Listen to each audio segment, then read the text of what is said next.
Hello, good morning mga kamars. For today's video pala,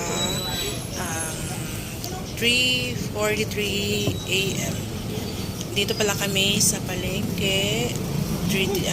Day 3 namin kasi mamimili kami hanggang bukas itong pinamili namin para mag-o-open na kami, guys. Bukas ang opening ng aming parisan. So, ayan. So, guys, ang aming pinamili kami ng mga dahon-dahon, sibuyas, mga lamas. Alam mo yung lamas, guys, yung mga sibuyas, bawang, tsaka yung pangpamit talaga, guys, tsaka yung mga frozen sa tapsilugan ni Dudoy. Ayan, guys, nakakapagod, guys, pero okay lang, guys.